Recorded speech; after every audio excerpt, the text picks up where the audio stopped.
नमस्कार. आज आपण कालभैरव यांची पौराणिक कथा ऐकणार आहोत. कालभैरवांच्या पूजेला हिंदू शास्त्रात विशेष महत्त्व देण्यात आलं आहे. कालभैरव हा शिव अवतार असून क्रोध, शक्ती आणि न्यायाचं प्रतीक म्हणून पाहिलं जातं. कार्तिक महिन्याच्या कृष्ण पक्षाच्या अष्टमीला कालभैरव जयंती साजरी केली जाते. यावर्षी शनिवार दिनांक 23 नोव्हेंबरला कालभैरव जयंती आहे. कालभैरवांना पृथ्वी, जल, अग्नी, वायू आणि आकाश या पंचमहाभूतांचा नायक म्हणून गणलं जातं. कालभैरवाच्या रूपाकडे क्रोध, शक्ती आणि न्यायाचं प्रतीक म्हणून देखील पाहिलं जातं. याबाबत एक कथा सांगितली गेली आहे. शिवमहापुराणात वर्णिल्याप्रमाणे ब्रह्माजी आणि भगवान विष्णू यांच्यातील संवाद हा कालभैरवाच्या उत्पत्तीशी संबंधित आहे. एकदा भगवान विष्णूने ब्रह्माजींना विचारले की या विश्वाचा सर्वोत्तम निर्माता कोण आहे. या प्रश्नाला उत्तर देताना ब्रह्माजींनी स्वतःला श्रेष्ठ म्हटले. ब्रह्माजींचे उत्तर ऐकून भगवान विष्णू त्यांच्या बोलण्यातील अहंकार आणि अति आत्मविश्वासाने क्रोधित झाले आणि ते एकत्रितपणे आपल्या प्रश्नाचे उत्तर देण्यासाठी 4 वेदांकडे गेले. सर्वप्रथम ते ऋग्वेदात पोहोचले.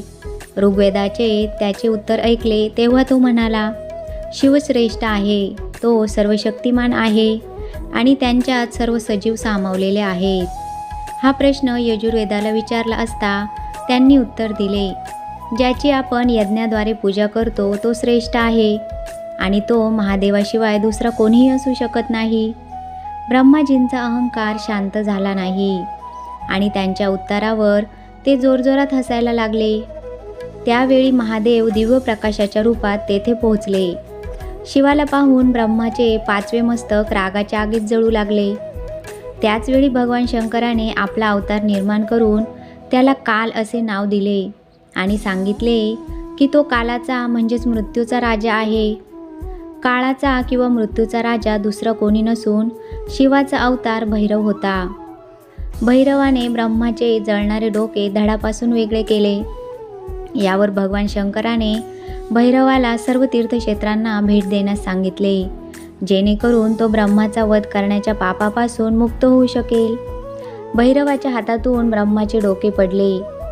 काशीमध्ये ज्या ठिकाणी ब्रह्माचे कापलेले मस्तक पडले त्या ठिकाणाला कपालमोचन तीर्थ म्हणतात. त्या दिवसापासून कालभैरव कायमस्वरूपी काशीमध्ये वास्तव्यास आहे. असे मानले जाते की जो कोणी काशी यात्रेसाठी जातो किंवा तेथे राहतो त्याने कपालमोचन तीर्थाला अवश्य भेट द्यावी. कालभैरव जयंती व्रताच्या दिवशी भगवान शंकराचे रुद्र रूप असलेल्या कालभैरवाची पूजा केली जाते. असे मानले जाते की बाबा कालभैरवाची पूजा केल्याने सर्व प्रकारचे दुःख दूर होतात. कालभैरव हे भगवान शंकराचे रूप मानले जाते. निशा काळात कालभैरव देवाची पूजा केली जाते. कलाष्टमी व्रताच्या दिवशी भगवान शंकराचे उग्र रूप असलेल्या कालभैरवांची पूजा केली जाईल. हा दिवस तंत्र साधनेसाठी योग्य मानला जातो. कालभैरवाला शिक्षा देणारा देव देखील म्हणतात, त्यामुळे त्याचे हत्यार शिक्षा आहे. ही उपासना तंत्र आणि मंत्र अशा दोन्ही प्रकारची प्रचलित आहे. असे मानले जाते की बाबा कालभैरवाची पूजा केल्याने सर्व प्रकारचे संकट दूर होतात. कालभैरवाची पूजा कशी केली जाते? पहाटे स्नान करून स्वच्छ कपडे परिधान करा. पूजेसाठी तयारी करा. कालभैरवाची पूजा रात्री केल्यास त्याचा विशेष लाभ मिळतो. भगवान शंकर आणि कालभैरवांचं छबीसमोर दिवा लावा. मध्यरात्री धूप, काळे तीळ, दिवा, उडीद आणि मोहरीच्या तेलाने कालभैरवांची पूजा करावी. कालभैरव जयंतीला कालभैरवाला फळांचा नैवेद्य दाखवावा. तसेच जिलेबी किंवा इमरतीचा नैवेद्य देखील दाखवावा. कालभैरव अष्टक स्तोत्र म्हणा आणि आरती करा. शेवटी क्षमा प्रार्थना करा आणि काळ्या कुत्र्याला भोजन द्या. काळा कुत्रा हा कालभैरवांचं वाहन असल्याने विशेष लाभ मिळतो. त्यानंतर 108 वेळा ओम कालभैरवाय नमः या मंत्राचा जप करा.